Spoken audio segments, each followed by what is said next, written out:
जय जय गुरुदेव, जय जय गुरुदेव, जय जय गुरुदेव, जय जय गुरुदेव।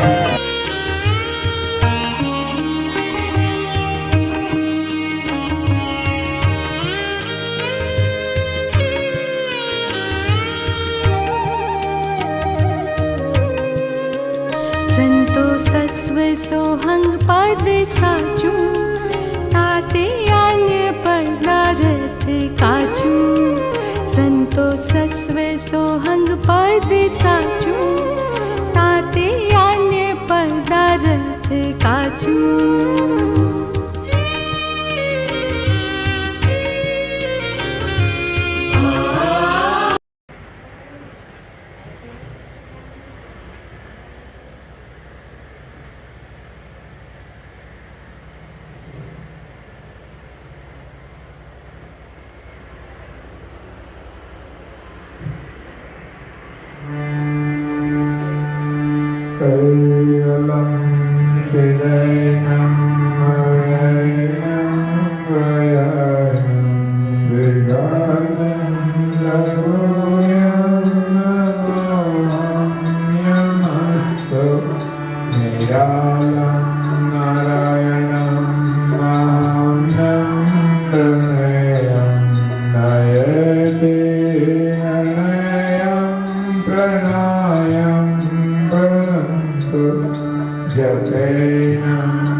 श्रीमद् करुणा सागर महाराज की जय, कैवल धाम की जय, श्री अभिचरदास जी महाराज की जय, श्री धर्म प्रिय।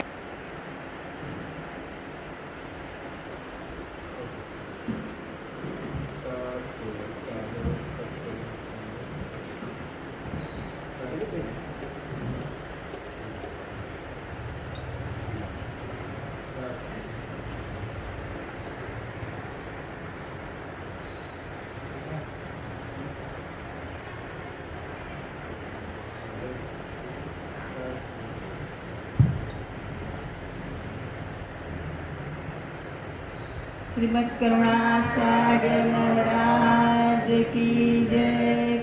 सत्संग प्रारंभ समय का सब कैवल साहिब।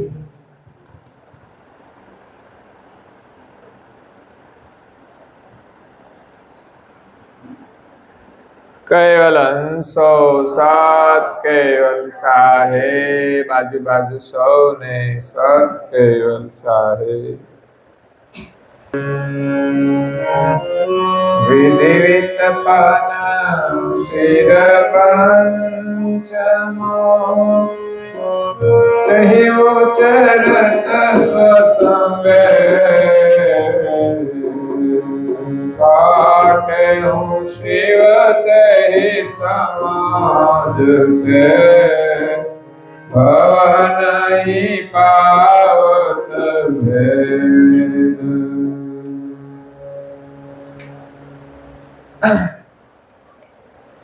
પ્રેમી ભક્તજનો, જ્ઞાન સંપ્રદાયના અધ્યસ્થાપક અનંત બ્રહ્માંડાધીશ કેવલ કર્તાના પરમ વિશેષ અંશ, મહાન સમર્થ પરમ શ્રેષ્ઠ પરમ વિભૂતિવાન પરમ દયાળુ પરમ કૃપાનિધિ પંચમ સ્વસમ વેદના રચયિતા અનંત અંશોના તારણહાર પરમ મોક્ષના દાતા કૈવલ ધર્મ ધુરંધર પરમ ગુરુ શ્રીમદ કરુણાસાગર મહારાજ,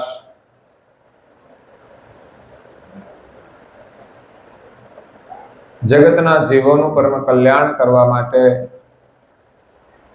જગતના જીવોને જગત કર્તાનો સંદેશ આપવા માટે અકળ વિભૂતિનો અતિ દિવ્ય મનુષ્ય દેહ ધારણ કરી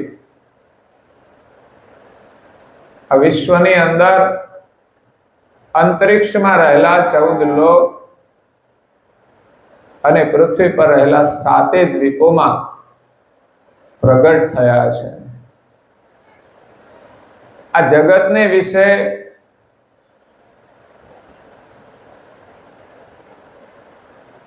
ધર્મનું જ્ઞાન એ 4 વેદમાં છે.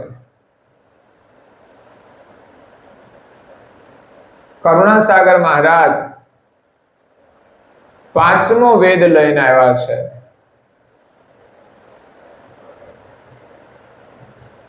ઘણા લોકો 5મા વેદની વાત કરે છે, પરંતુ વાસ્તવિક રીતે 5મા વેદનું નિરૂપણ કરુણાસાગર મહારાજ શ્રીએ કર્યું છે. આ જગતના સર્જનહાર કોણ છે એનું યથાર્થ પ્રતિપાદન એ પંચમ સ્વસમ વેદમાં છે. ધર્મનું મૂળ વેદ છે, પણ આ જગતને વિશે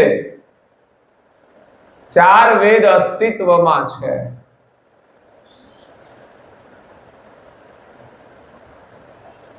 પાંચમા વેદની ગતિ કોઈને ખબર નથી, એટલે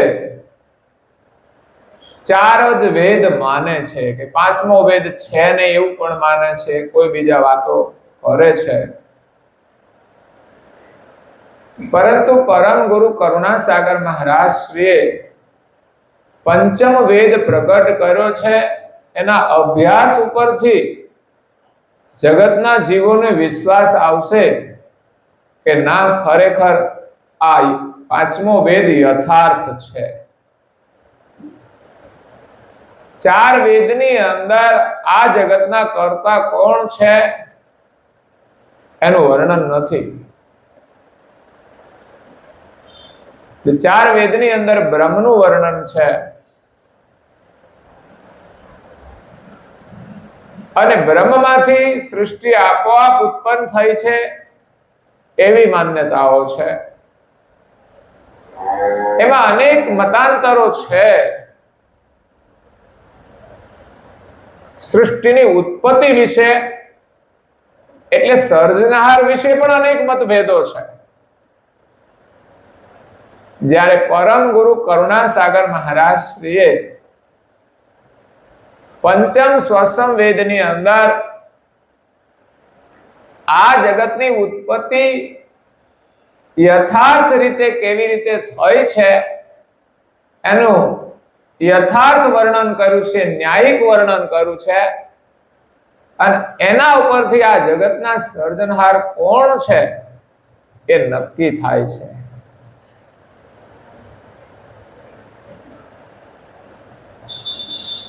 તો આ જગતના સર્જનહાર કોણ છે એનું વર્ણન પંચમ સ્વસમ વેદમાં છે.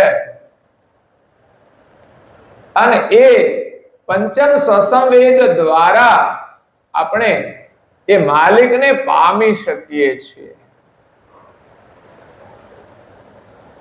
આ ગ્રંથની વાતો કરવાથી આપણને માલિક મળતા નથી, પરંતુ આપણને 5 વેદનું જ્ઞાન થાય છે. 4 વેદ એટલે માત્ર પુસ્તક વાંચવાથી જ એનો અનુભવ નથી થતો, પરંતુ 4 વેદનો અનુભવ એ આપણે સમજવાનું છે. તો કરુણાસાગર મહારાજ શ્રીએ જે વર્ણન કર્યું છે તે 4 વેદ 4 જ કેમ?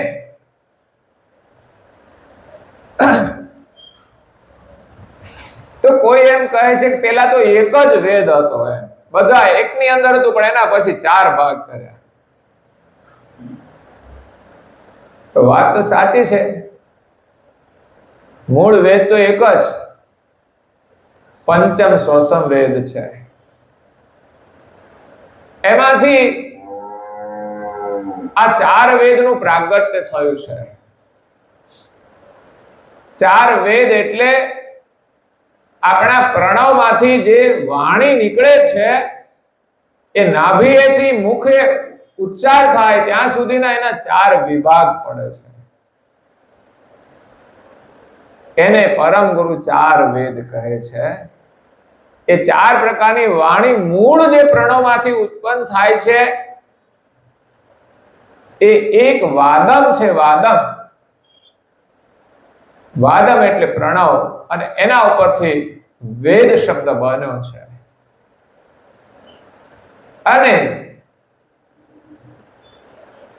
જેવી રીતે 4 પ્રકારની વાણી ઉદ્ભવી, એવી જ રીતે આ જગતનું સર્જન એક સોહંગ બ્રહ્મમાંથી થયું છે, જે સમષ્ટિની અંદર વ્યાપક છે. આ બ્રહ્માંડની અંદર જે શ્વાસ પ્રણવ વ્યાપક છે એને સોહંગ પ્રણવ કહે છે. અને એ જ 5મો વેદ છે. અને એમાંથી આ જગતનું સર્જન થયું છે. અને એ જ પ્રણવ સાથે એકતા કરવાથી આપણને માલિકની પ્રાપ્તિ થાય છે. અને એ જ શ્વાસથી સમસ્ત બ્રહ્માંડના 14 લોકના સ્થાવર જંગમ જલ થલ તમામ પ્રકારના ઘાટો એનાથી ચલાયમાન થાય છે. તો એ સોહમ તાર છે, એનો સંબંધ એક બાજુ માલિક સાથે જોડાયેલો છે, કારણ કે સર્જનહારનો જે પ્રકાશ છે એ જ સોહંગ બ્રહ્મ છે. અને પ્રકાશની અંદર સર્જનહારની સજાણ જાણ, મહદ સજાણ જાણ એ વ્યાપક થયેલી છે. એટલે બ્રહ્મ દ્વારા આ જગત ચેતન થાય છે. અને કર્તાની સર્વજ્ઞ જે સજાણ જાણ છે એનાથી અંશોને જીવન મળે છે. એનાથી આ બ્રહ્મ છે સચેતન થયેલું છે. કર્તા પોતાની જાણને સમેટી લે અને પછી તો બ્રહ્મનો પ્રકાશ તો છે જ, પણ એનાથી કશું થતું, એનાથી આપણને જીવન મળતું નથી.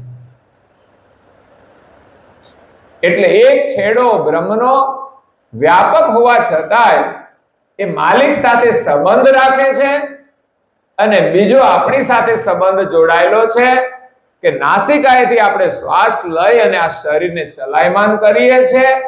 એટલું જ નહીં, આ જગતનો જે વિલાસ છે એનો આનંદ પણ કરીએ છીએ. તો તો પરમ ગુરુ કરુણાસાગર મહારાજ અહીંયા પંચમ સ્વસમ વેદના પ્રથમ સ્કંદના 8મી ચોપાઈને વિશે કહે છે કે તેહી લક્ષ્ય નિર્ણય નિરૂપણ, જે સોહમ તારથી આ દુનિયાના તમામ ઘાટો એની અંદર પરોવાયેલા છે, જેમ દોરાની અંદર મણિકા પરોવાયેલા હોય એવી રીતે આ તમામ ઘાટો આ શ્વાસની અંદર પરોવાયેલા છે, એનાથી એ જુદા રહી શકતા નથી. તો એ લક્ષણનું નિરૂપણ પંચમ સ્વસમ વેદમાં છે. આ ગ્રંથની અંદર એનું વર્ણન આવશે કે કેવી રીતે આ ઘાટો સોહમ તાર સાથે જોડાયેલા છે, કેવી રીતે ચેતન થાય છે,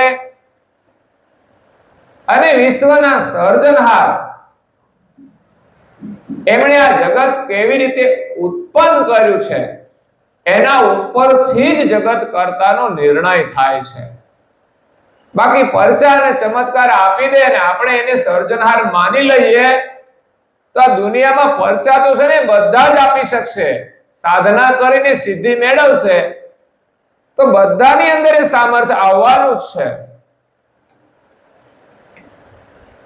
તો બધા સર્જનહાર બની જાય. અને માન્યતાઓ પણ એવી છે કે આપણે બધા એક બ્રહ્મ છીએ અને આપણે બધા પરમાત્મા છીએ, પણ એ વાત પૂર્ણ સત્ય નથી. અનુભવ કરશે ત્યારે ખબર પડશે કે આપણે કરતા છીએ કે નહીં. આપણે કરતા હોઈએ તો આ જગત કેવી રીતે ઉત્પન્ન થયું છે એની આપણને ખબર હોવી જોઈએ.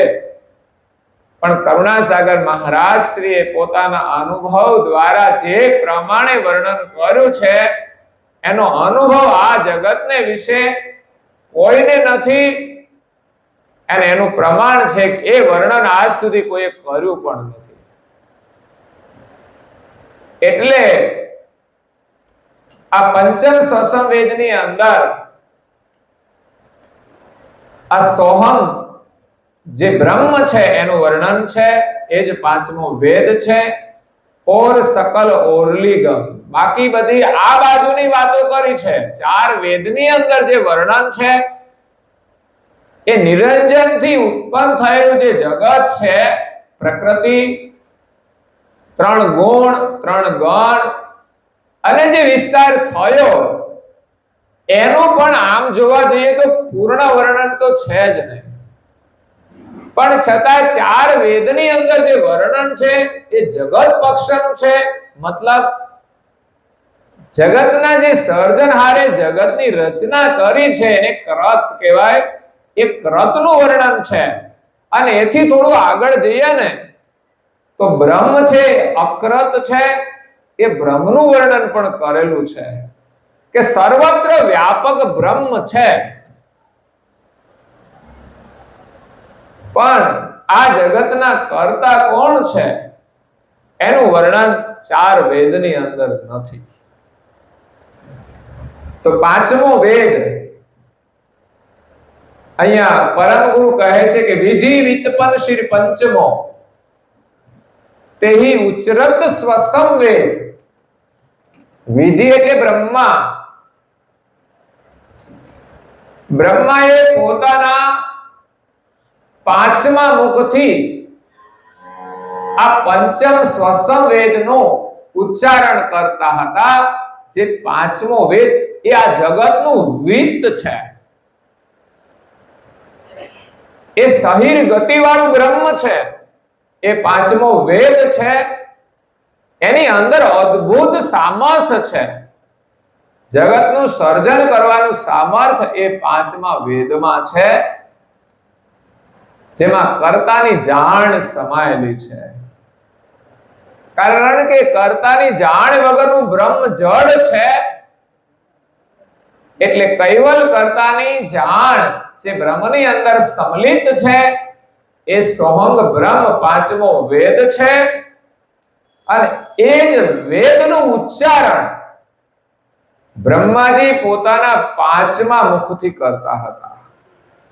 એટલે બ્રહ્માજીને 5 મુખ હતા. લોકો એમ કહે છે બ્રહ્માને 4 મુખ છે, કારણ કે 5મા મુખને કોઈએ જોયું નથી. સૃષ્ટિની આદ્યમાં બ્રહ્માજીને 5 મુખ હતા, પણ અહીંયા કરુણાસાગર બાપજી કહે છે કે વિધિ વિતપન શ્રી પંચમો તેહી ઉચ્ચરત સ્વસમ વેદ. બ્રહ્માજીએ પોતાના 4 મુખથી 4 વેદનું ઉચ્ચારણ કર્યું.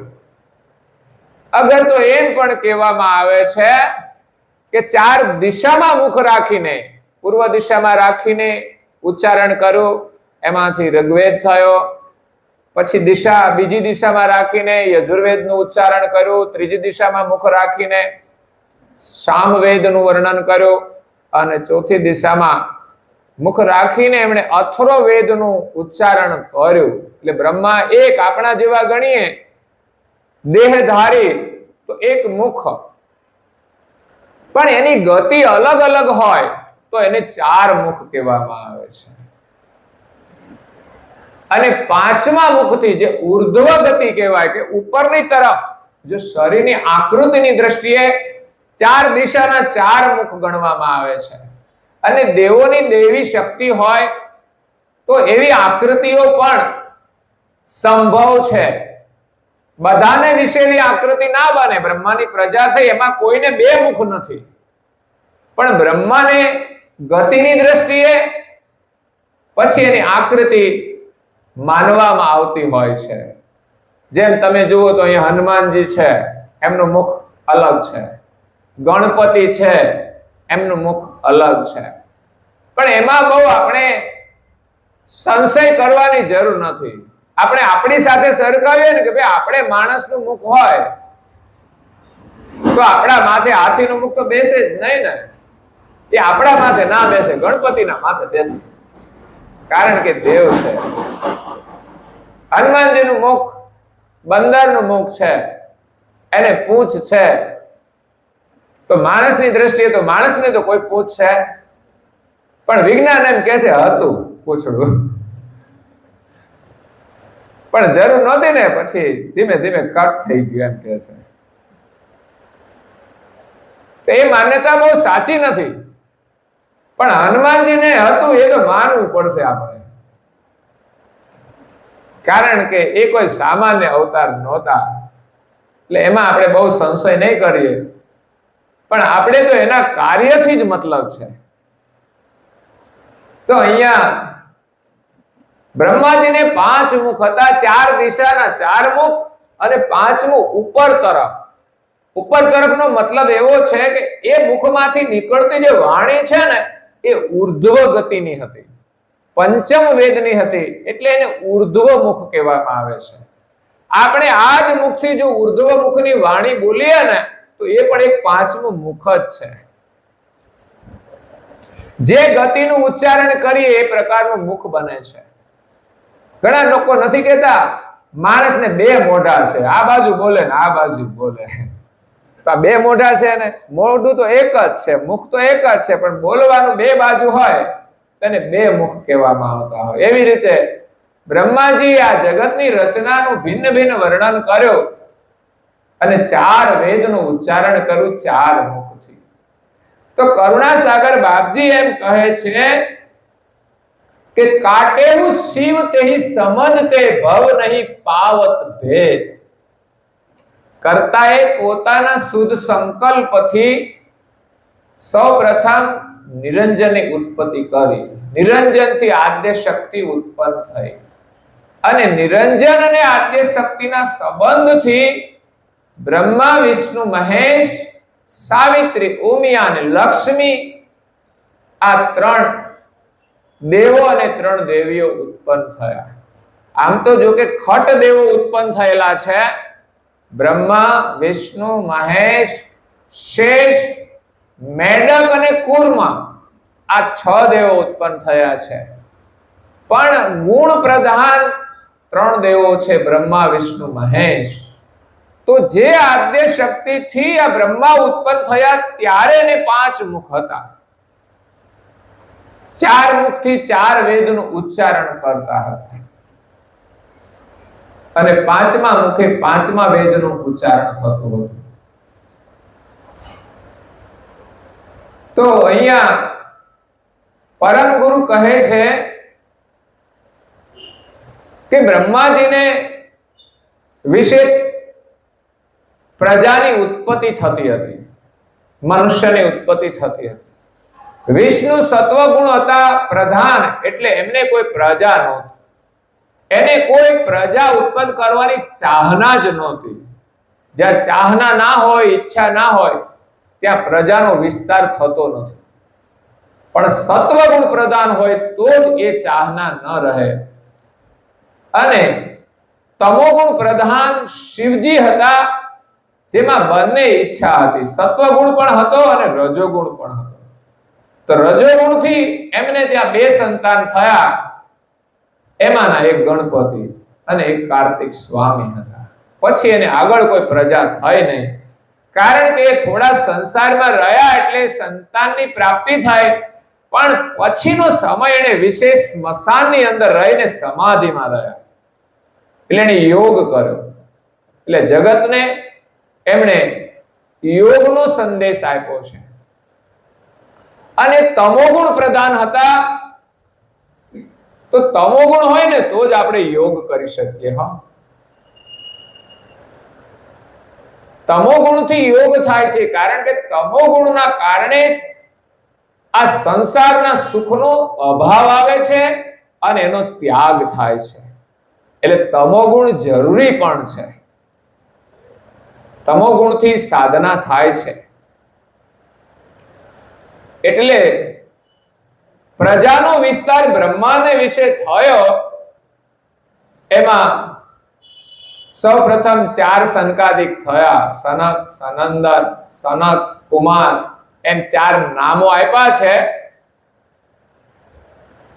અને એના પાછળ એ 4 જે સનકાદિકો હતા, એ બ્રહ્માના મુખેથી 4 વેદની વાણી સાંભળે. 4 વર્ષના થાય ત્યાં સુધી. પછી 5મા વર્ષની અંદર એ 5મા વેદની વાણી સાંભળી અને એની સમજણનો વિકાસ થાય. 4 વેદ, જો પ્રથમ વર્ષમાં પહેલો વેદ સાંભળે એટલે આપણા જીવનનો પણ એક ક્રમ બને વેદને સમજવા માટેનો, એની આપણી ભૂમિકા પણ બને. 4 વેદનો એ પણ ભેદ છે. તો 5 વર્ષના થાય ત્યારે 5મા વેદની સમજ પડે. એટલે હજુ તો આપણે પહેલા વર્ષમાં આવીશું, એટલે કદાચ સમજણમાં ના આવે. તો 5મા વર્ષની અંદર 5મા વેદનું જ્ઞાન સાંભળીને બ્રહ્મ સદન નું સુખ છોડી અને શૂન્યમાં ચાલ્યા જતા હતા. એ રીતે 4 સનકાદિકના પાછળ બીજા અનેક સનત કુમારો થયા. બ્રહ્માને વિશે 10,000 સનકાદિકો થયા. એ બધા જ 4 વર્ષ સુધી 4 વેદનું જ્ઞાન સાંભળીને 5મા વર્ષની અંદર 5મા વેદનું જ્ઞાન સાંભળી અને સર્જનહારનું જે જ્ઞાન છે, સર્જનહારને પામવા માટે એ બ્રહ્મ સદનનું સુખ પણ છોડી દે છે. એણે આ પૃથ્વીના મૃત્યુલોકનું સુખ તો માણ્યું જ નથી, પણ બ્રહ્મ સદનનું સુખ છે એ પણ સંસારનું જ સુખ છે. એ પણ લૌકિક સુખ જ કહેવાય છે. પણ જ્યારે ઉત્તમ જ્ઞાન મળે અને સર્જનહારનો મહિમા જાણીએ, પછી આ સંસારના સુખની ચાહના રહેતી નથી કે આ સુખ તો ઘડીકવાર માટે મળ્યું છે, એક પ્રલોભન વાળું સુખ છે. એ સત્ય નથી. સત્યનો મતલબ આપણે જોઈએ છીએ, આપણે ભોગવીએ છીએ, પણ આપણા હાથમાં રહેતું નથી, એટલે સત્ય નથી.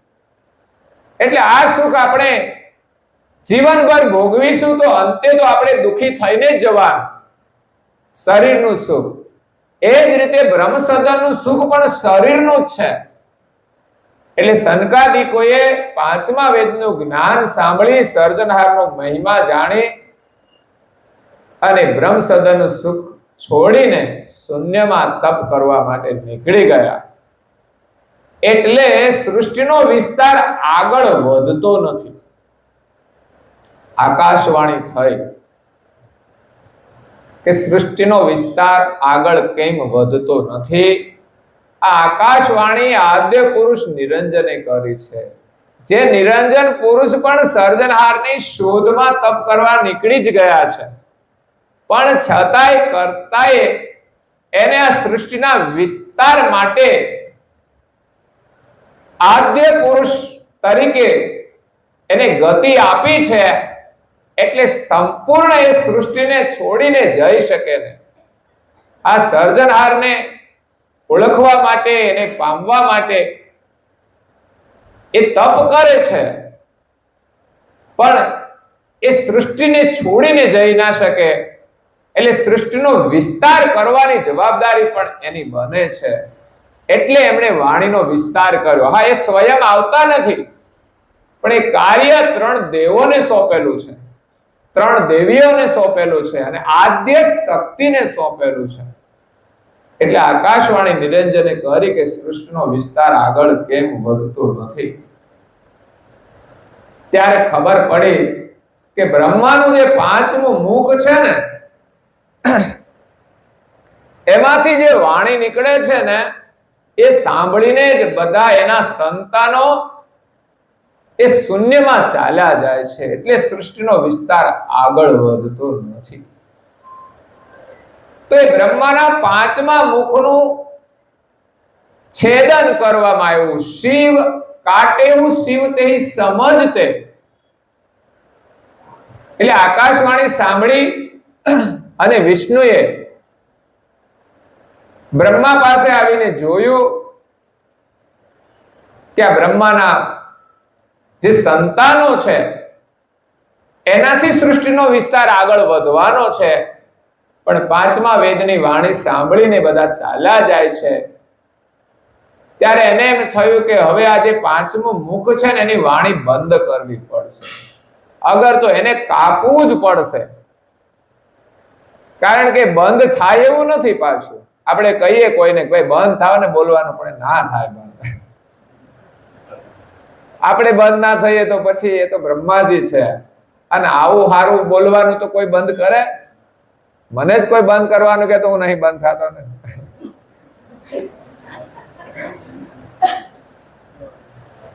કારણ કે પછી તો બોલવાનું જ નથી હોતું, પણ આ બોલવાનો મોકો મળે ત્યારે બોલી લઈએ.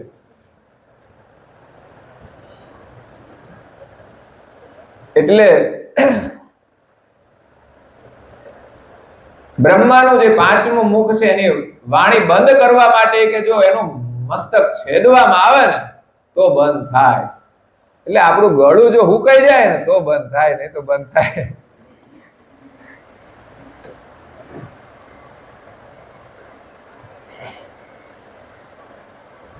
અને ભગવાને કીધું છે સારું બોલવામાં તમારે ચિંતા કરવાની જ નહીં. કઈ નુકસાન થાય એવું હોય ને તો બંધ કરવાનું, નહીં તો બોલ્યા જ કરવાનું. તો એ કામ તો વિષ્ણુ કહે છે મારાથી તો થઈ ના શકે, કારણ કે સત્વગુણ વાળા માણસ છે ને એ કોઈની સાથે છે ને લડી ના શકે, એ કોઈની હિંસા ના કરી શકે. ઊંચા અવાજે કેવું હોય ને તોય અઘરું કામ થઈ જાય છે. એટલે એ કામ તો કહે છે મહાદેવનું છે. એટલે મહાદેવને જઈને એમણે વાત કરી કે આકાશવાણી થઈ છે, એટલે આકાશવાણીને તો 3 દેવોને માનવી પડે પાછી, કારણ કે એના ઉપર રહેલા છે દેવતા નિરંજન. એટલે શિવજીને કહ્યું કે તમે આ કામ કરો, પણ શિવજી પહેલા તો એ સ્વીકાર નથી કરતા. તમને શું તકલીફ આપે છે? પણ પ્રશ્ન એ છે કે આ બ્રહ્માની જે પ્રજા છે એ બધી નીકળી જાય છે તપ કરવા, અને સૃષ્ટિનો વિસ્તાર આગળ વધતો નથી. છેવટે વિષ્ણુએ કહ્યું કે આજે બ્રહ્માજી 5મા મુખથી બોલે છે ને એ સારું નથી બોલતા. અને ખરેખર જ્ઞાનની વાતો છે ને બધાને સારી લાગતી નથી. સારી છે છતાં પણ સારી લાગતી નથી. અને એવું કહ્યું કે એમની વાણી છે ને એ ગધેડાના જેવી છે. બોલો,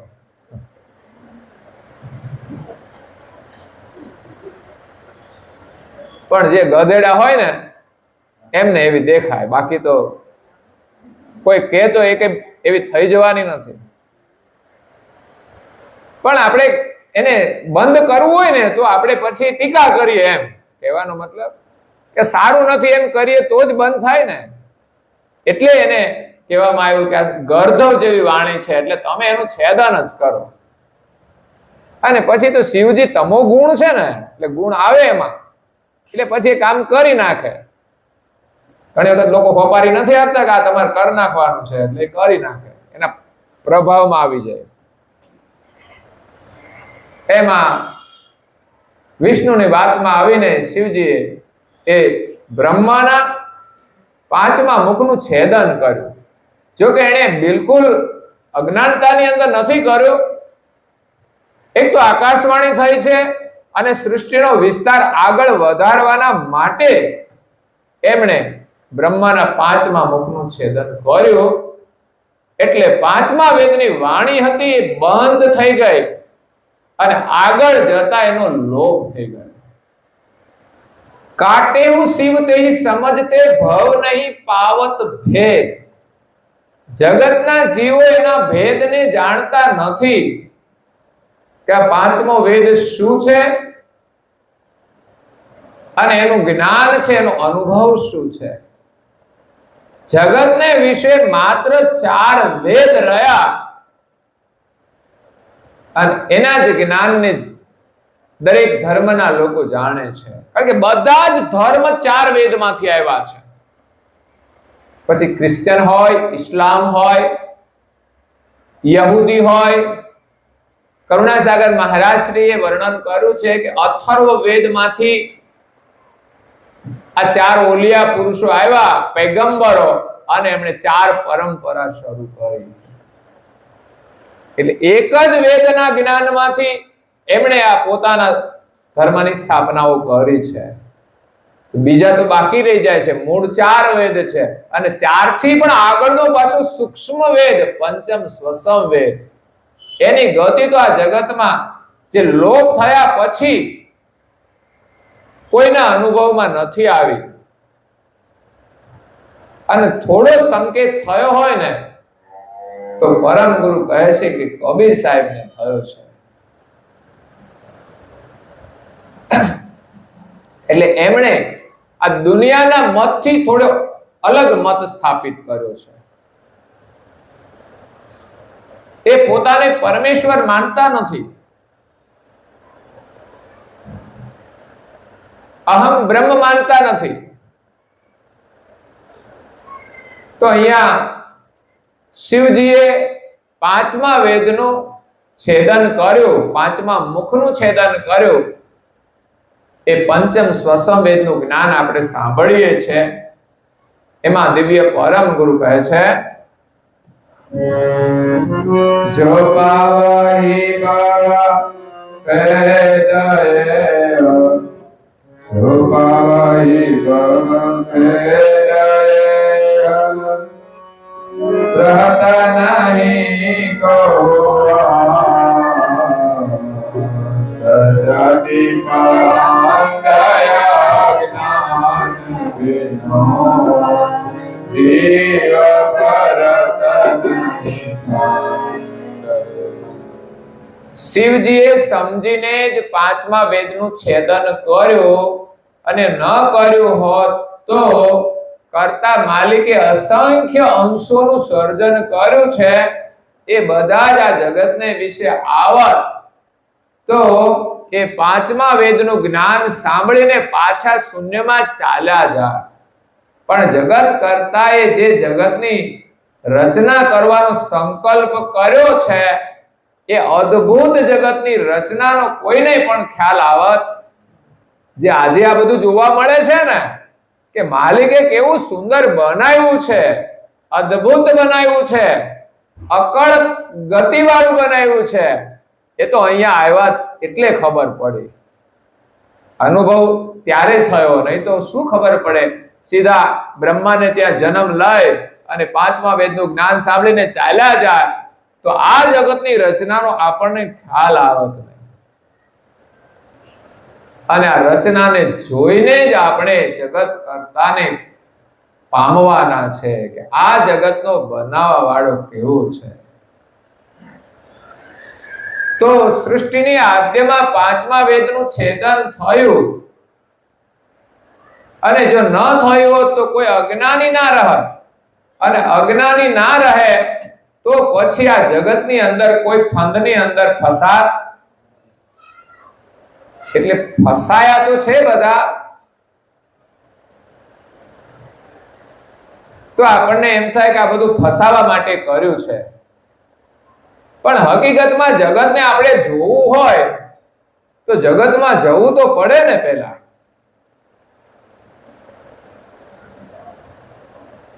નહીં તો કોઈ કહે છે તમે લગ્ન કરો,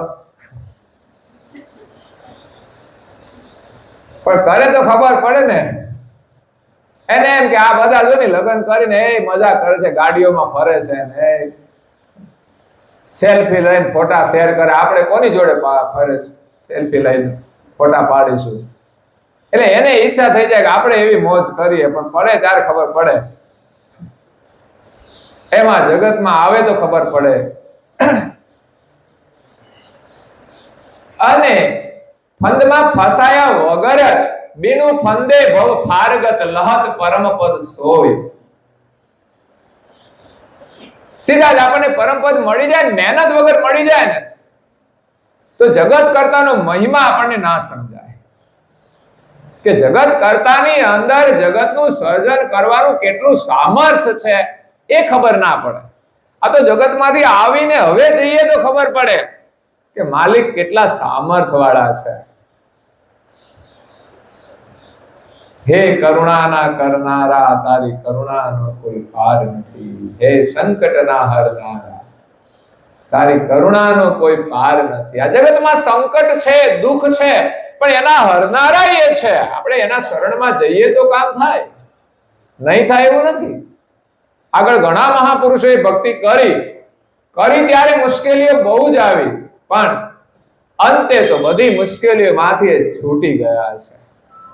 અને સંસારની મુશ્કેલીઓ તો સામાન્ય છે બધી, પણ મોટામાં મોટી મુશ્કેલી તો છે ને એ તો એક દિવસ મોત સામે આવીને ઊભું રહેશે.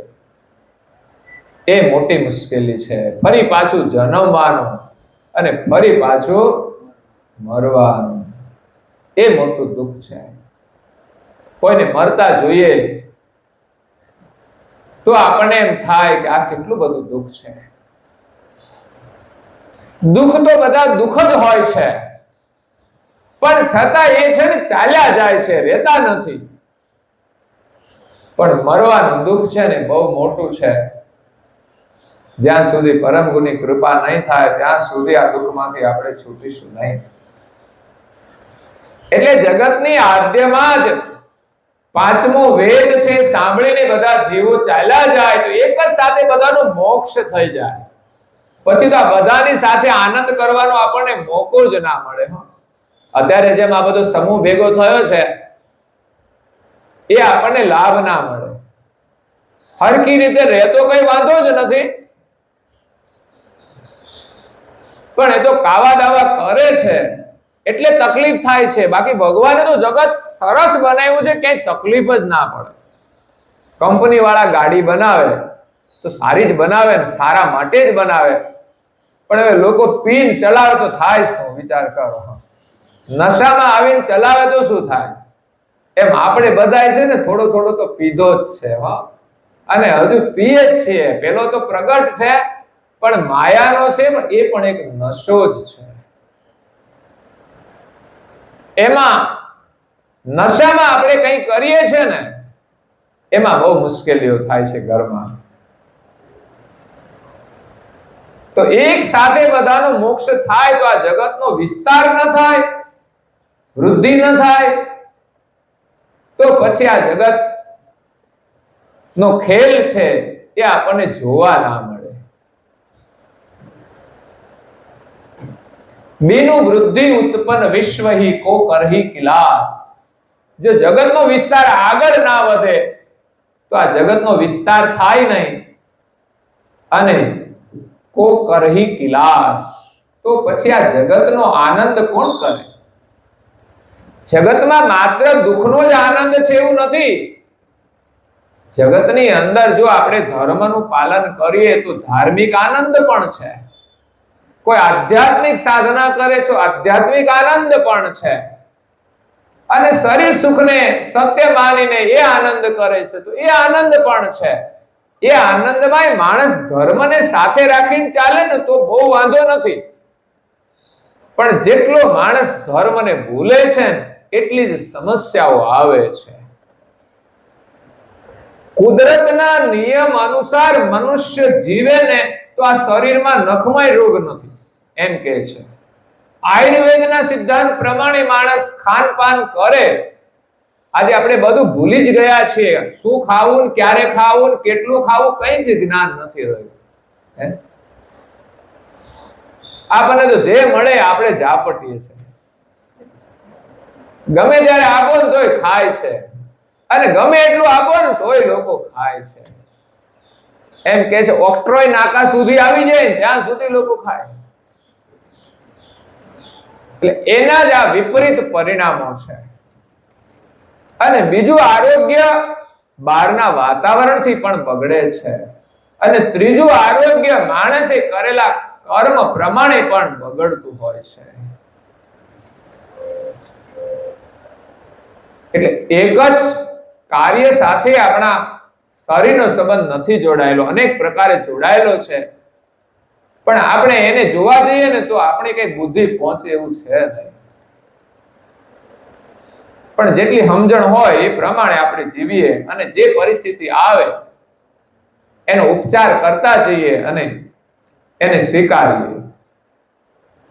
ભગવત સ્મરણ એક પરમ ઉપાય છે કે જેમાં આપણું મન લાગે ને તો આ દુનિયાની વ્યાધિ છે ને એ છે તો છે પણ એ ભૂલાય છે. આપણને ક્યાંક દુખતું હોય ને પછી કામમાં લાગી જાય તો ખબર ના પડે ક્યાં દુખે છે.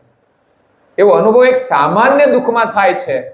એ જ રીતે મહાપુરુષોએ પોતાના જીવનમાં ભયંકર દુઃખો હતા પણ ભગવાનમાં મન લગાવીને દુઃખમાંથી છૂટી ગયા છે. તો અહીંયા વાત છે જગતની રચનાનો જે આનંદ છે એ જગતના જીવોને કરવા માટે જગત કરતા આ જગતનો વિસ્તાર કર્યો છે. એના અંશોને ઉત્પન્ન કર્યા કે આ જગતનું ખેલ હું બનાવું છું એની અંદર આનંદ કરે.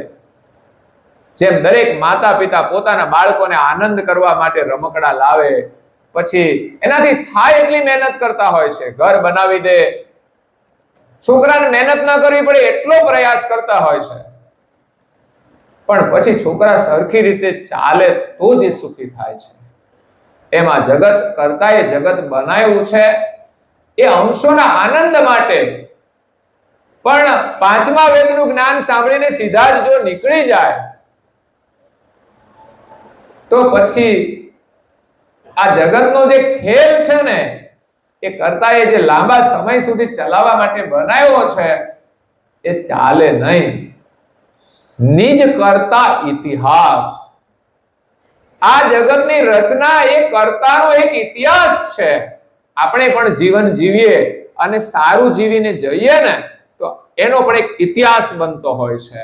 એમ કરતા માલિકે જગત બનાવ્યું છે એનો એક ઇતિહાસ છે. અને કરુણાસાગર મહારાજ એનો ઇતિહાસ લઈને આવ્યા છે.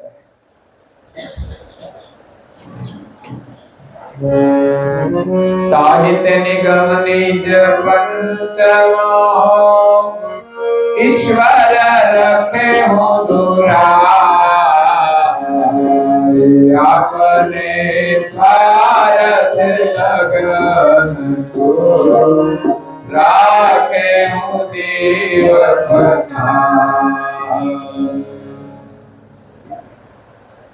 તાહિત્ય નિગમ નિજ પંચમો. નિગમ એટલે વેદ, પાંચમો વેદ ઈશ્વર રખે હું દુરાય. એનું છેદન કર્યું. એ દેવતાઓ તો જાણતા હતા પાંચમા વેદને, એમણે તો સાંભળ્યો હતો, શંકાદિકોએ પણ સાંભળ્યો હતો, પણ પછી જે પ્રજા થઈ ને એમણે નથી સાંભળ્યો. પણ દેવોએ એને જ્ઞાન આપવું જોઈએ, પણ દેવોએ એને જ્ઞાન આપ્યું.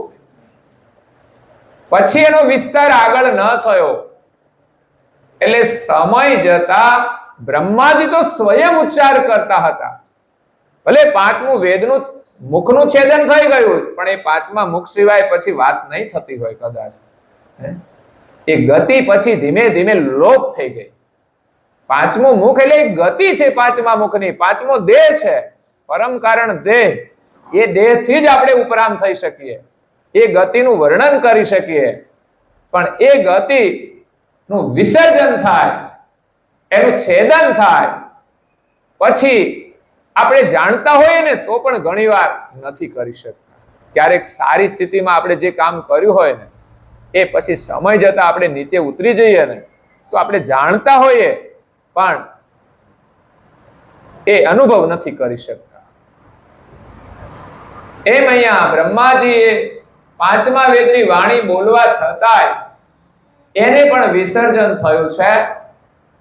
અને શિવજી હંમેશા એના ધ્યાનમાં જ બેસે છે, પણ પછી પાછળની પ્રજાને એમણે આ જ્ઞાન આપ્યું નથી. એમાં એનો થોડો સ્વાર્થ આવ્યો છે. જો આપ્યું હોત તો કઈ ના નહોતી પાડી એમણે. ભલે બ્રહ્માજીના પાંચમા મુખથી વાણી ના નીકળે તો કઈ નહીં, પરંતુ એ દેવોએ સાંભળી છે તો એની પ્રજા આગળ વધે અને કોઈને ચાહના થાય, સાધના કરે, ભક્તિ કરે અને કોઈની ઈચ્છા હોય તો જાણવાની, તો દેવોને કેવું જોઈએ. પણ એ દેવોએ પછી વાત કરી નહીં. અહીંયા પરમ ગુરુ કહે છે પોતાના સ્વાર્થ માટે એમણે આ જીવોને છે ને એ ફંદની અંદર ફસાયેલા જ રાખ્યા. સંસારમાં જેવું થાય છે ને, પોતાના સ્વાર્થ માટે બીજાને કહે છે ફસાયેલા રાખો, નહીં તો પછી આપણું મહત્વ ઘટી જશે. એટલે ફને હું જીવ જગત જ્યો લ્યો ત્યો લહુ ઈશ આધીન.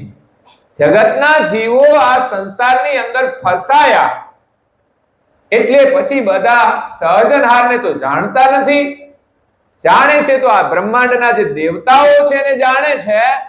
એટલે પછી શું થયું, બધા જીવો આ બધા દેવોને આધીન થયા, ઈશ્વરોને આધીન થયા. એટલે પોતાનું મહત્વ રાખવા માટે એમણે કોઈને એમ ના કહ્યું કે આવું અમે સાંભળ્યું છે, એનો કોઈ સંકેત પણ ના આપ્યો. જબ તે રહે હિત કે હિત, એટલે જગતના જીવો પછી આ બાજુ જ રહ્યા, નિજ કરતા નહીં ચીન. એટલે કોઈ નિજ કર્તાને ઓળખી શક્યા નથી. બિન કરતા ચીને નિજ.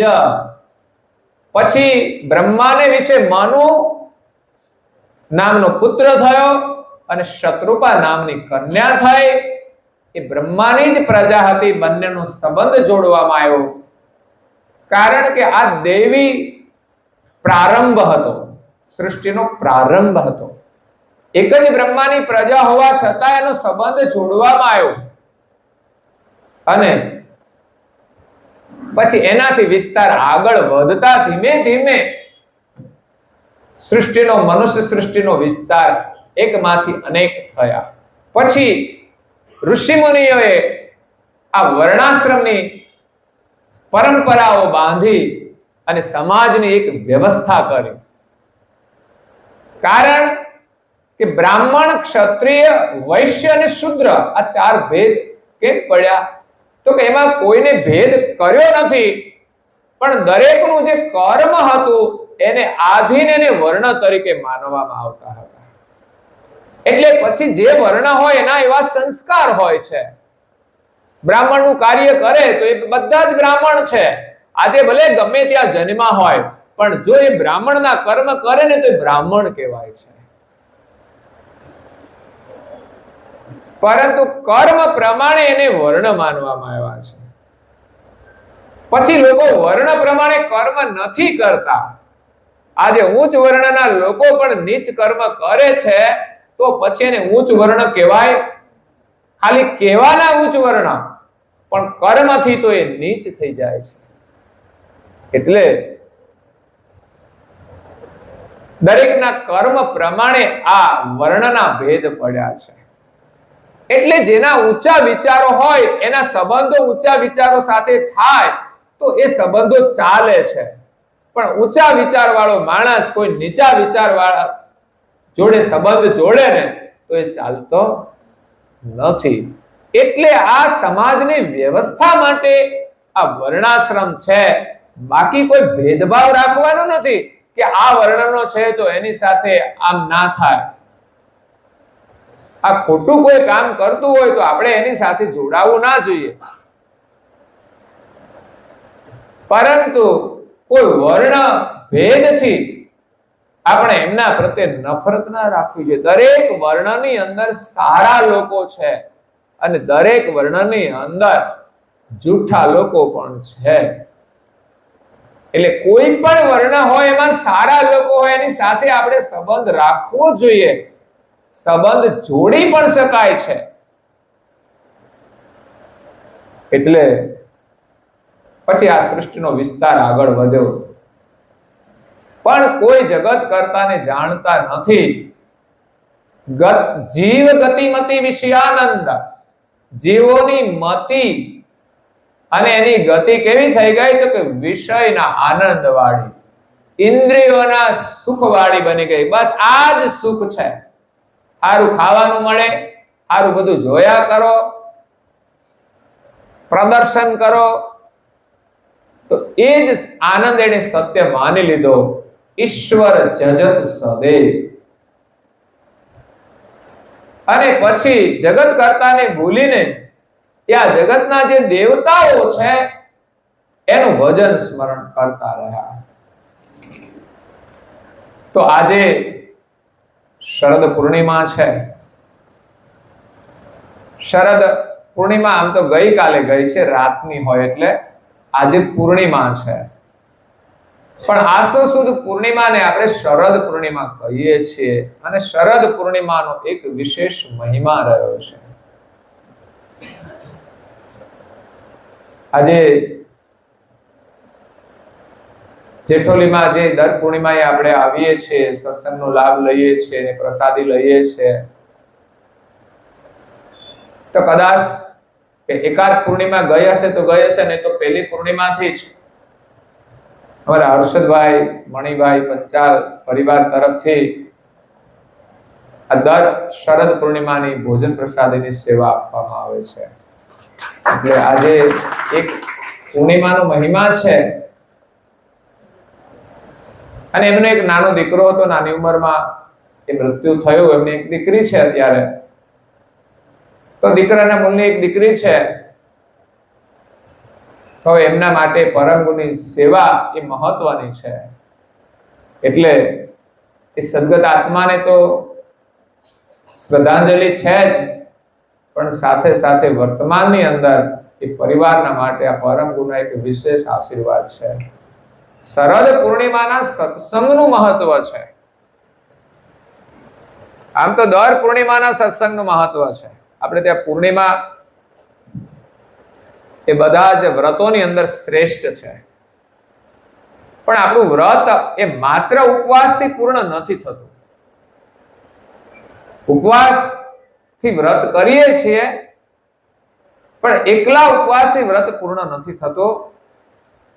શરીરથી ઉપવાસ કરીએ, મનથી પણ ઉપવાસ કરવો જોઈએ.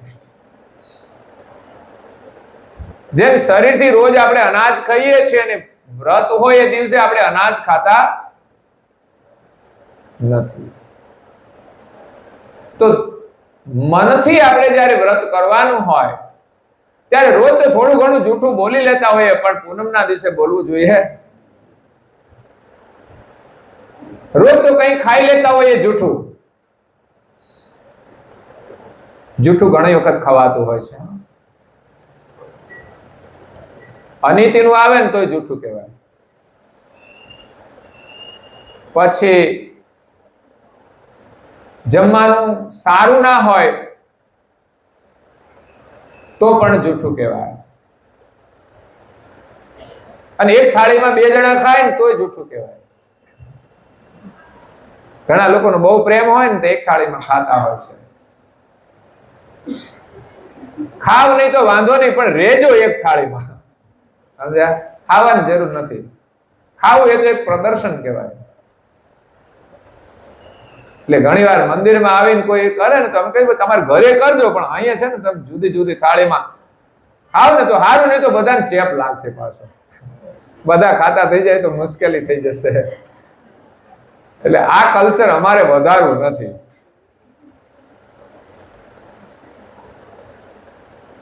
આપણું કલ્ચર તો એ છે પતિને જમાડીને પત્ની પછી જમે, એ કલ્ચર છે. અને અત્યારે વર્તમાનમાં બંને સાથે જમે, નહીં તો સાથે ના જમે.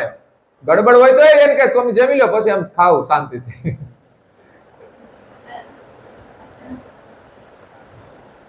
એમાં થાળી ઢાંકીને મૂકી દે ને એટલે આવીને ખાઈ લે, ખાઈ લે ને પછી આ ખાઈ લે, એમ જુદું ખાતા હોય છે. તો શરદ પૂર્ણિમા નું મહત્વ છે. આપણા મહાપુરુષે શરદ પૂર્ણિમાના દ્રષ્ટાંતો આપ્યા છે કે શરદ પૂર્ણિમાના દિવસે જો વરસાદ વરસે અને સમુદ્રમાંથી સ્વાતિ નામની માછલી, સ્વાતિ નક્ષત્ર પણ છે, એ જો એ પૂર્ણિમાના દિવસનું જે વરસાદનું બુંદ છે મુખમાં લઈ લે અને પછી મુખ બંધ કરી અને સમુદ્રમાં રહે, પછી એને તરસ લાગે ને તો એ મુખ ખોલે નહીં. આપણે કઈ વરસાદનું પાણી પીએ એટલે તરસ ના લાગે એવું નથી, પણ સમુદ્ર જે પૂર્ણિમાના દિવસનું જે પાણી છે એમાં એની પ્રીતિ જેવી હોય છે. બીજી ઘણી બધી માછલીઓ પી લે, એ પણ એ પી જાય છે, એ મુખમાં નથી રાખતી. પછી ફરી પાછી તરસ લાગે તો સમુદ્રનું પાણી પીધા કરે. એટલે મોટા ભાગની માછલીઓ તો છે ને એ કદાચ શરદ પૂર્ણિમાનું બુંદ પીવે ને તો પી લે, પણ પછી તો પાછું સમુદ્રનું પાણી જ પીતી હોય છે. પણ આ એક માછલી એવી છે કે એને શરદ પૂર્ણિમાના વરસાદની અંદર, એના બુંદની અંદર એવી પ્રીતિ હોય છે કે સમુદ્રમાંથી ઉછળી અને બુંદને લઈ લે છે મુખમાં અને મુખ બંધ કરીને પછી સમુદ્રમાં રહે છે. એને ભૂખ તરસ લાગે છે છતાં પણ એ મુખ ખોલતી નથી અને સમુદ્રનું પાણી પીતી નથી, અને છતાં એ જીવિત રહે છે. કારણ કે સમુદ્ર જે વરસાદનું પાણી છે એને પીધું નથી પણ મુખમાં જ રાખ્યું છે. એમ આજે ગુરુ મહારાજનું જ્ઞાન છે એ શરદ પૂર્ણિમાની વર્ષા જેવું છે. એને જો આપણે મુખમાં રાખીએ ને સ્મરણમાં, તો આપણે પણ સંસારના વિષય સુખની ચાહના રહેશે નહીં, એની તરસ રહેશે નહીં. કારણ કે આપણે કથા સાંભળ્યા પછી પણ સંસારની ઈચ્છાઓ મટતી, કારણ કે આપણે પી જઈએ છીએ. આ સત્સંગ છે ને, આપણે પી જઈએ છીએ. ફરી પછી આપણને તરસ લાગે એટલે સંસારમાં જે હોય ઈચ્છા હોય એ બધી પૂરી કરીએ છીએ. 6 મહિના સુધી એ માછલી પોતાના મુખમાં જ્યારે એ બુંદ રાખે છે ત્યારે એ પાણી એનું મોતી બની જાય છે. પાણીનું પરિવર્તન થઈને મોતી બની જાય છે. આ જે પરમ ગુણી વાણી છે, પેલું પાણી છે, આ વાણી છે, એ પાણી જેવું જ છે. જો એને આપણે જતન કરીએ 6 મહિના સુધી, પરમ ગુના ઉપદેશને 6 મહિના સુધી જો એની અંદર સુરતાને જોડી રાખીએ તો એ પણ આપણા માટે મોતી જેવો અનુભવ બની જશે. મોતી કિંમતી હોય છે. અને એ જ વરસાદનું પાણી જો સમુદ્રના ભેગું ભળી જાય છે તો એનું મોતી નથી બનતું અને એ ખારું થઈ જાય છે. એમ આ જ ઉપદેશ જો આપણે સાંભળ્યા પછી પણ સંસારના પાણી સાથે જો જોડી દઈએ તો એ જ ઉપદેશ આપણા માટે ખારું થઈ જાય છે. એટલે આ શરદ પૂર્ણિમાનું એક વિશેષ મહત્વ છે નારણદાસજી મહારાજ શ્રી બે જગ્યાએ, આમ તો ઘણી જગ્યાએ લખ્યું છે, પણ એક પ્રકરણની અંદર આ શરદ પૂર્ણિમાના પ્રસંગનું દ્રષ્ટાંત આપ્યું છે કે જેને પૂર્વની પ્રીત હશે એને પરમ ગુરુ મળશે. તો એ પ્રીત કેવી હોય? તો કે શરદ પૂર્ણિમાના દિવસે જે માછલી, સુક્તિ નામની માછલી, એ જળમાંથી બહાર નીકળીને, ખારા પાણીમાંથી બહાર નીકળીને, ખારા પાણીની અંદર રહે ને તો એ પાણી લેવાતું, એમ તમે ઘરે ને ઘરે રહ્યો ને તો પછી આ જ્ઞાન મળે નહીં. એટલે એમાંથી બહાર નીકળવું પડે. આપણા મનને સંસારના વિચારોમાંથી બહાર કાઢીને આપણે આ સત્સંગ સાંભળવો પડે. ઘરમાં હો તો પણ સંસારના જે વિચારો હોય એ જો દૂર થાય તો જ તમે ગ્રંથ વાંચી શકશો, તો જ તમે ઉપાસના કરી શકશો, તો જ તમે ધાર્મિક કાર્ય કરી શકશો. એટલે જ્યારે જ્યારે પણ સારું કામ કરવાનું થાય ત્યારે સંસારના વિચારોને એટલા સમય માટે છોડીને બહાર નીકળીને આપણે આ રસ લેવાનો છે. ઘણા લોકો નથી કરી શકતા, એ બહાર નીકળી શકતા નથી, એટલે એને લાભ મળતો નથી.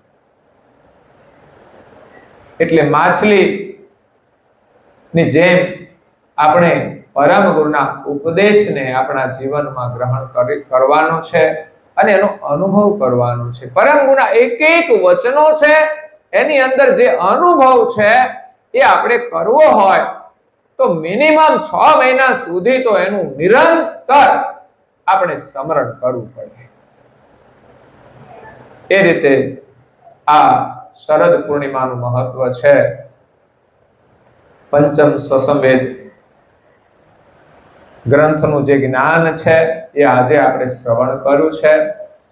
તો પરમ ગુરુમાં આપણે પ્રીતિ રાખી અને સંસારમાં જે કંઈ આપણી જવાબદારી હોય એ પણ આપણે નિભાવવાની છે. પણ પરમ ગુરુને સાથે રાખીને કરશું તો ખરેખર આપણું જીવન સફળ થશે, આપણું જીવન સુખી થશે. સુખ મળશે ને તો પરમ ગુરુના શરણમાં જ મળશે. આપણી ચાહના હોય કે આ સંસારમાં આ બધું મળી જાય મને અને હું સુખી થઈ જાઉં,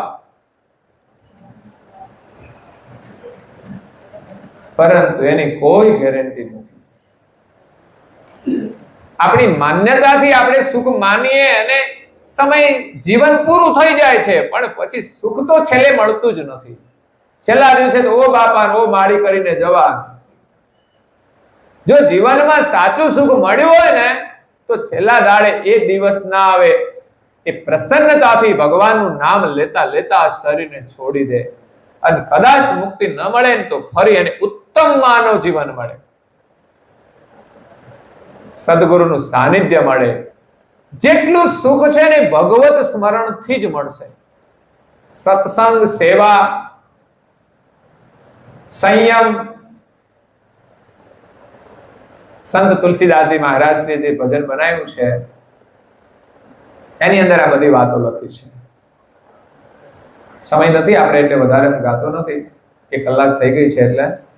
પણ વારંવાર આપણે કહીએ છીએ, મૂંગા માનવના અવતારે ધાર્યું કામ થશે ભઈ તારે, સંતોના સતવારે ભક્તિ કૈવલની તું કરજે. એક સંતોનો સથવાર, પછી આગળ આવી વાત સત્સંગના સથવારે, ત્રીજી વાત આવી સંયમના સથવારે, ચોથી વાત આવી સમજણના સથવારે અને પાંચમી વાત આવી સમરણના સથવારે. જો આ બધાનો સંગ કરીએ ને તો આપણું જીવન સુખી થાય થાય ને થાય. તો માનવ જીવન મળ્યું છે, આવો મોકો મળ્યો છે, તો આપણે આટલી વસ્તુઓ ગ્રહણ કરવાની છે. જીવનમાં સત્સંગ મળી જાય, સંતોનો સંગ મળી જાય તો સત્સંગ મળી જાય, સત્સંગ મળે તો સમજણ મળે, સમજણ આવે તો સમરણ થાય, સમજણ આવે તો સંયમ આવે. અને આટલું આવ્યું ને જીવનમાં બધું જ આવી ગયું. તમારે કંઈ મેળવવું નહીં પડે. જ્યાં ઈચ્છા જ ન રહે તો પછી કોઈ વસ્તુની જરૂરિયાત નથી રહેતી. પછી તો તપસ્વી રઘુરામ મહારાજ જેવું જીવન આપણું બની જાય. એની પાસે સમજણ હતી, એની પાસે સત્સંગ હતો, એની પાસે સંયમ હતો, એની પાસે ભગવાનનું સ્મરણ હતું. તો કપડાની જરૂર નહોતી, જેટલી જરૂર હતી એટલા જ. એમ આપણે તો 10 જોડી હોય તો ક્યાં સંતોષ થાય છે. નવા લાવો. હમણાં નવરાત્રી આવીને કે લઈ આવો નવા, લગ્ન આવે ને કે લઈ આવો, એટલે હોય પછી શું લેવાના, જૂતિયા 2-4 જોડી હોય ને તો કે નવા લાવો. એટલે સમસ્યાઓ છે. બાકી જ્ઞાન જેમ મળતું જશે ને એમ આપણને જીવનમાં સંતોષ થતો જશે, તૃપ્તિ થતી જશે, અને પછી આનંદ તો ભગવાનના શરણમાં જ મળશે, એની સેવામાં. આ એક સેવાના સથવારે પણ છે, એક સથવારો સેવાનો છે. આટલા સથવારા આપણે લેવાના છે. તો આજે હર્ષદભાઈએ આજે પૂર્ણિમાની સેવા આપી છે. સેવા તનથી થાય, મનથી થાય, ધનથી થાય, જેટલી ભગવાન તમને શક્તિ આપે એટલી કરવાની. બધા એક સરખી ન કરી શકે, પણ જે શક્તિ આપી હોય એટલી તો કરી શકે. તો તમે અહીં સુધી આવો છો એ પણ એક ઉત્તમ કાર્ય છે. બાકી ઘર છોડીને નીકળાતું નથી. બાકી સ્વાર્થ માટે લોકો દોડાદોડી કરે છે બહુ, પણ આપણા કલ્યાણ માટે આપણે જેટલું કરીએ ને એટલો જ આપણને લાભ છે, પરમ ગુરુના આશીર્વાદ છે. તો આજે હર્ષદભાઈના પરિવારને પરમ ગુરુના ખૂબ ખૂબ આશીર્વાદ છે. એમને સેવા કરવાની તો ખૂબ શક્તિ આપે, પણ પરમ ગુરુની કૃપાથી એની ભક્તિ કરવાની વિશેષ શક્તિ મળે આપણને, અને પરિવાર એમના આશીર્વાદથી સુખી રહે, સંસ્કાર સંપન્ન રહે. આગળ બીજી થોડી સેવાઓ આવી છે. એમાં અત્યારે બધાના નામ નથી લેતો, પણ નવા વર્ષમાં કેલેન્ડરો આવશે એટલે બધાના નામનું સ્મરણ કરીશું. તો જે દાતાઓએ કેલેન્ડરોની સેવા આપી છે એમને પરમ ગુરુના ખૂબ આશીર્વાદ છે. બીજું પછી હવે નવા વર્ષમાં આવવાના ને ત્યારે ઉદ્ઘાટન કરવાના ને, એટલે નવા વર્ષની પૂર્ણિમાએ આપણે બધાને વિશેષ શુભકામના આપીશું. અત્યારે એમની સેવાઓ આવેલી છે. બીજી અમારા બટુક ભોજન યજ્ઞ ચાલે છે, એમાં પણ દાતાઓની સેવાઓ આવે છે. એમાં યુકેના જે 2 મુખ્ય દાતાઓ છે એમાંથી દર મહિને આપણે જે બાળકોને જમાડીએ છીએ એમાંથી સેવા આપીએ છીએ, અને વચ્ચે કોઈની ઈચ્છાઓ હોય તો એમની સેવાઓ પણ આપણે લઈએ છીએ. આગળ એક સેવા મારાથી ભૂલાઈ ગઈ હતી, મને ગયા મહિને આપેલી હતી એ. તો અહીંયા સૌપ્રથમ આજે શરદ પૂર્ણિમા છે, એમની દર મહિને જે પૂર્ણિમાની વાઘાની સેવા હોય છે, અમારા ઉમેશ કુમાર શાંતિભાઈ, એમના સુપુત્ર ધૈર્ય કુમાર અને કિંજલબેન ઉમેશ કુમાર પરિવાર તરફથી. બીજી એક સેવા આવી છે સુરતથી. આપણો જે બાલકુબેર મંદિર સોનારિયા છે ત્યાં આપણે બાલકુબેરની સ્થાપના કરી છે, અને અહીંયા જે પરમ ગુરુની અખંડ જ્યોત છે ત્યાં પણ અખંડ જ્યોત પ્રગટાવેલી છે. સ્થાપના કરી ત્યારે અખંડ જ્યોતનો મહિમા છે. જે સારસાનગરમાં પરમ ગુરુ કેવલધાવાસ થયા ને ત્યાં એક જ્યોત અખંડ પ્રજ્વલિત છે, એમ જ્યાં જ્યાં મંદિરની સ્થાપના થાય ત્યાં એક પરમ ગુરુ અખંડ જ્યોતની સ્થાપના એ આપણને સદાય આપણા જીવનની, આપણા ભાવનાની જ્યોત હંમેશા એવી જ રીતે પ્રગટેલી રહે, એ બુજાય નહીં, એની એક પ્રેરણા આપે છે, અને જ્ઞાનનું પ્રતીક છે, પ્રકાશનું પ્રતીક છે. એટલે એ અખંડ જ્યોતની અંદર દર મહિને 1200 રૂપિયા ઘી માટે 1 વર્ષ પર્યંતની સેવા મુક્તાબેન રમેશકુમાર ગજેરા સુરત પરિવાર તરફથી આપણને આપવામાં આવેલી છે. બીજી એક સેવા છે, એમની દીકરી છે આશિકાબેન આનંદકુમારી, મુંબઈ રહે છે. એમને 3000 રૂપિયા સેવામાં આપ્યા છે, જેમાંથી મંદિર માટે જરૂરી 4 ચટ્ટાઈઓ જે પાથરવામાં આવે એ લાવવામાં આવી છે. તેમને પણ ખૂબ આપણે ધન્યવાદ આપીએ. ત્રીજી સેવા છે મંદિર માટે એક બ્લેન્ડર, જે બધા સાધનોની જરૂરિયાત હોય એમાંનું બ્લેન્ડર લાવ્યા છે 2000 રૂપિયાનો, અને 5000 રૂપિયા કાગડાના માટે ગાંઠિયા કે હિનાબેન કિરણકુમાર કાનાણી પરિવાર તરફથી સુરતથી આપણને મળેલા છે, જે અહીંયા આજે આવ્યા છે. રંજનબેન એમની દીકરી છે.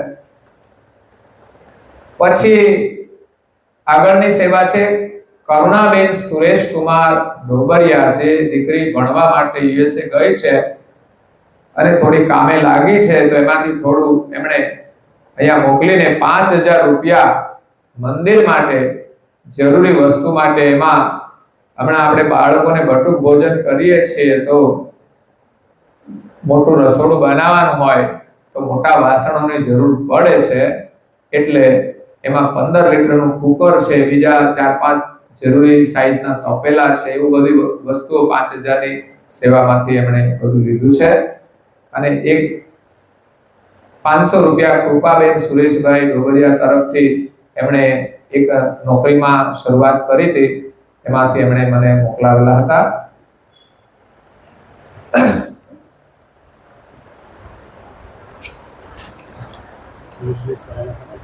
તે પછી કરવાના છે, ત્યાં નથી.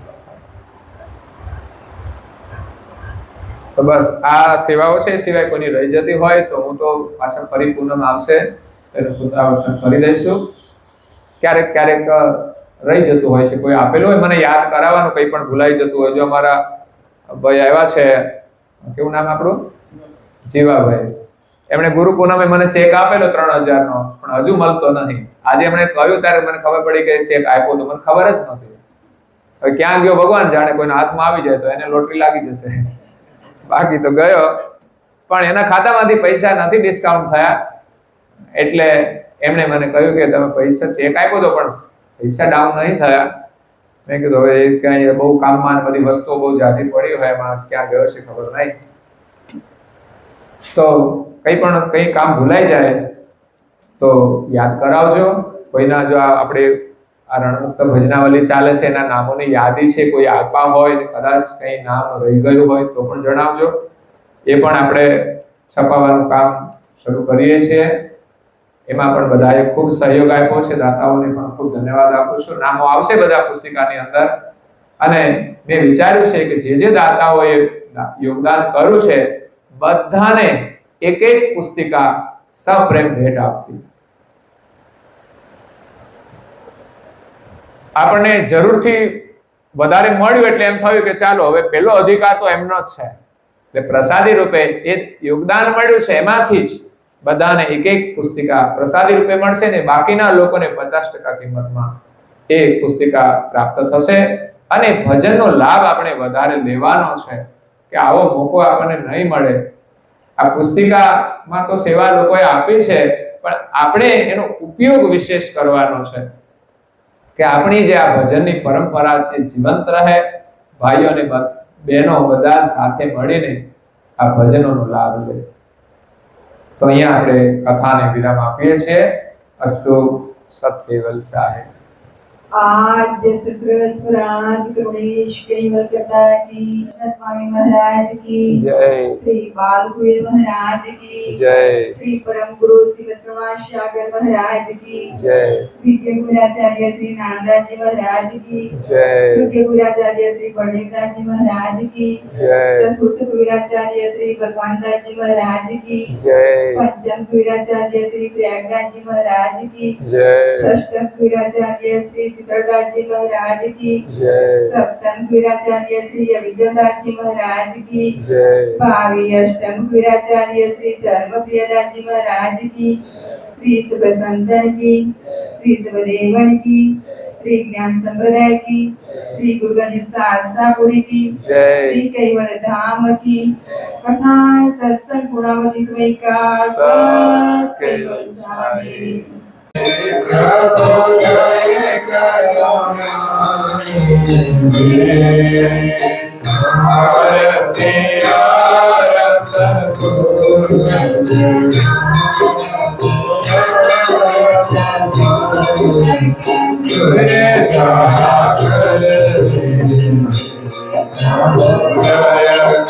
Thank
you.